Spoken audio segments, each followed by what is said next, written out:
আজকে রোজার মাস না, তারপরেও রোজার মাসের মতো ফিলিংস অনুভূতি করতে পারতেছি। বলেন তো কেন? রোজার মাসে আমরা সবাই কিন্তু কম বেশি এই খাবারটা খেয়ে থাকি, তাই আমিও আজকে বানিয়ে ফেললাম সেই খাবারটা। তো আপনারা দেখতেই পাচ্ছেন আসলে সেই খাবারটা কি। আসলে আমি এখানে ছোলা মুড়ি মাখানোর যে উপকরণগুলো আছে সেগুলো নিছি। এখানে বেগুন ভাজছি, বেগুনি বানাইছি, তারপরে আলুর চপ, তারপরে হচ্ছে ছোলা ভুনাও আছে, আর হচ্ছে গিয়ে কি বলে ওটাকে, কি বলে ভুলে গেছি, ওইটা আর কি বলে ভুলে গেছি, যে বড়া বড়া বানাইছি আর কি। তারপরে হচ্ছে এখানে আমি শসা কেটে নিতেছি, পেঁয়াজ মরিচ মাখানোর জন্য শসা দিয়ে তারপর হচ্ছে কেটে নিতেছি। তো আসসালামু আলাইকুম প্রিয় দর্শকরা, আপনারা কেমন আছেন? আশা করি ভালোই আছেন।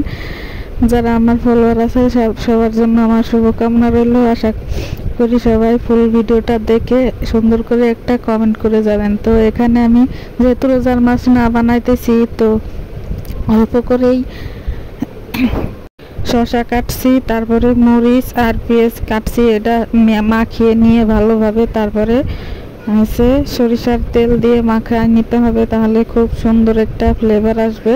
সরিষার তেল দিয়ে যে কোনো ভর্তা মাখালে কিন্তু সেটা কিন্তু অসম্ভব সুন্দর একটা স্বাদ হয়।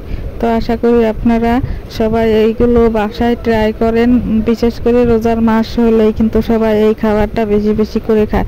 আর এখানে দেখতে পাইতেছেন যে আমি এখানে ছোলা বানাইছি, সব কিছু আর কি মাখিয়ে নিয়ে তারপর মুড়ি দিয়ে এটাকে মাখাবো। তো প্রথম একটা কথা বলি, সেটা হচ্ছে আমাদের ভাইরাল যে কেক বিক্রেতা আছে না, তার কথাই বলি।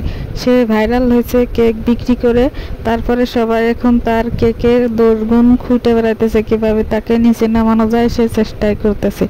দেখবেন অনেকে তার কেকের দোকানে যায় কেক খাইতেছে, আবার বলতেছে যে প্রতিদিন কি 40-50টা কেক বানানো যায় কিনা। আমি বলি যদি হেল্পিং হ্যান্ড থাকে তাহলে কিন্তু বানানো যায়। আর তার কেকগুলো কিন্তু সিম্পল, অত গর্জিয়াস ডিজাইনের না, তাই এগুলো বানানো সম্ভব।